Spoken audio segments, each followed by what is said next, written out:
Merci de la parole, Monsieur le Président du jury. Monsieur le Président, honorables membres du jury, Mesdames, Messieurs, dans la nuit du 28 au 29 juin de l'année en cours, Carola Rackete, allemande de nationalité, capitaine de navire de profession, 31 ans de son âge, bravant l'interdiction de pénétrer dans les eaux italiennes et heurtant violemment la vedette des gardes-côtes italiens, accosta de force dans le port de Lampedusa, avec une quarantaine de migrants venus d'Afrique à bord du Sea Watch 3. Elle est à ses causes poursuivie devant votre auguste tribunal pour aide à l'immigration clandestine et mise en danger de la vie d'autrui. Et nous requérons 5 ans de prison ferme. Monsieur le Président, j'ai toujours pensé que la grandeur d'un procureur, c'est d'oser assumer l'accusation, même contre un individu dont une bonne partie de l'opinion publique dit du bien. Le Parlement catalan a décoré Carola. La ville de Paris l'a envisagé. Et tenez-vous bien, plus d'1 400 000 € récoltés pour lui permettre de faire face à son procès. Bon Dieu, pour la première fois dans l'histoire judiciaire, un procès fait engranger des bénéfices colossaux aux prévenus. En ce moment même, j'en suis certain, des biographes de tout acabit se bousculent devant la porte de Carola, prêts à faire d'une personne ordinaire un personnage mythique. Et manifestement, Carola elle-même se plaît à incarner ce sacerdoce qu'elle se découvre. Allez-y lire ses tweets. Elle veut désormais parler comme un oracle. Que des déclarations grandiloquentes promises à marquer l'histoire. Si nous ne sommes pas acquittés par ce tribunal, nous le serons dans les livres d'histoire. Vous ne le serez pas. Je vois comme une obligation morale d'aider les gens qui n'ont pas bénéficié des mêmes conditions que moi, soit. Mais dans tous les cas, ayant pris acte de toute cette vague de sympathie pour Sainte Carola, le parquet a légitimement estimé qu'il faut pourtant qu'elle passe en jugement et qu'elle réponde de sa témérité. Et puisqu'on y est, ne prenez pas la peine de me rappeler mes origines africaines, ni de me rappeler que ce sont en fait mes frères de race qui eussent pu périr dans ce navire. Je suis procureur, et mes frères et sœurs sont ceux qui écoutent les mots doux de la loi sur l'immigration et qui les mettent en pratique. Telle est la haute idée que je me fais de mes fonctions. Venons-en aux faits. Monsieur le Président, Carola, en fait, ne nie pas les faits, mais elle justifie son forfait. Elle a désobéi, dit-elle, pour sauver des vies humaines. Elle soutient, outre cela, que le droit maritime et même les droits de l'homme plaident pour elle. Eh bien non. Nous nous empressons de vous démontrer qu'il n'en est rien de tout cela. Et pour cause. D'abord, trêve d'amalgame. Ce n'est pas pour avoir sauvé des vies humaines que Carola comparaît devant ce tribunal. En réalité, elle avait sauvé les migrants 2 semaines auparavant, car déjà en ce moment-là, le risque de chavirement du navire était loin derrière. Le Sea Watch 3 devait maintenant accoster, mais dans quel port? À Marseille, à Amsterdam ou à Lampedusa? Peu importe. Dans tous les cas, il fallait négocier. Négocier avec les États. Négocier encore. Négocier toujours.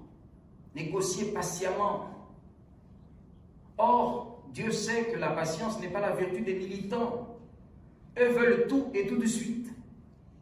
Vous voyez? C'est donc pour n'avoir pas voulu concilier son militantisme avec une certaine idée de l'ordre public international que Carola comparait devant ce tribunal. Oui, c'est cette dictature du cœur qui est au cœur de ce procès. On avance que Carola craignait que des migrants fatigués et excédés ne se jetassent dans la mer. Décidément, qui peut avaler cette couleuvre? mesdames, messieurs, tenez-le pour dit. On ne brave pas les flots de la haute mer en furie pour venir se donner la mort sur les côtes tranquilles de Lampedusa, à quelques encablures de la terre promise. Qui plus est, chacun sait que l'art du suicide n'est pas très africain. Les malheurs de notre histoire nous ont rendus résilients. Carola soutient que le droit maritime pose que les navires en détresse doivent être accueillis dans le port le plus proche. Bien sûr, mais ce principe vise les navires en détresse et non pas les navires qui font profession d'être en détresse. Parce que, à peine accosté et rebelote, le CEO du droit repartait se remettre en détresse. Quel cercle vicieux!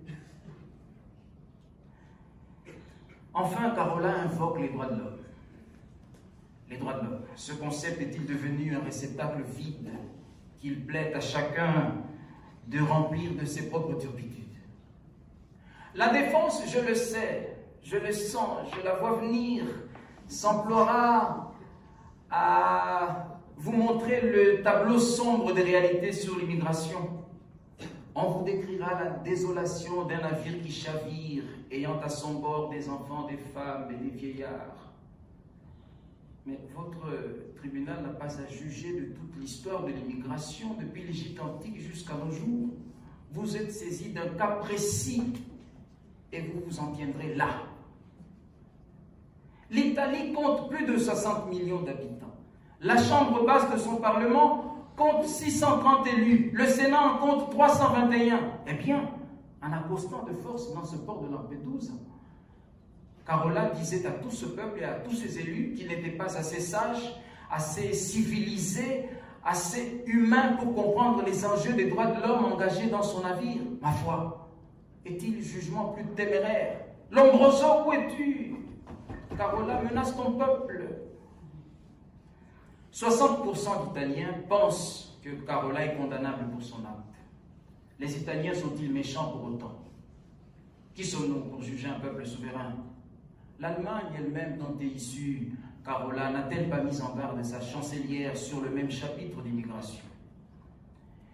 Et pour dire vrai, est-ce que l'Afrique elle-même ne s'inquiète-t-elle pas déjà de la forte immigration chinoise sur le continent? Est-ce que les Français sont méchants parce qu'ils refusent le régime universel de retraite? Ah, à ce propos, Monsieur le Président, j'ai vu sur un plateau de télévision un bâtonnier qui vous ressemble à s'y méprendre et qui, torse nu, tonnait contre le roi de France pour une affaire de 400 €. Oui, c'était dans mon rêve. Toujours dans ce rêve, j'ai vu un certain Lemoine qui adressait une lettre au président de la République. Un mot pour finir, Monsieur le Président. Voyez-vous, cette cause est difficile. D'abord pour moi, pour des raisons évidentes. Ma vie ne sera plus la même au sortir de cette audience. Car pour ma communauté, pour les miens, pour certains proches même, je suis un traître à la cause du secours des migrants quand j'ose assumer l'accusation contre Carola. On me regardera désormais avec mépris. Mais je suis procureur et je mourrai pour le moindre détail d'une loi. Car la loi est la volonté des peuples, et les peuples méritent qu'on les respecte. Que donc, au sein même du calvaire qui m'attend, je serai heureux d'avoir été digne de mon serment. J'ai honoré mon devoir. Et vous maintenant, mesdames, messieurs du tribunal, tous les regards sont tournés vers vous. La terre entière retient son souffle et attend de pied ferme votre jugement.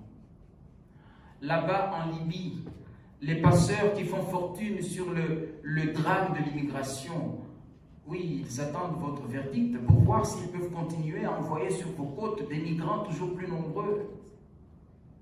Ici même en Europe, ceux qui croient que tout de même les lois sont sacrées et qu'on ne peut les violer impunément sous aucun prétexte, oui, tous attendent. Ils attendent de voir quel parti vous allez prendre.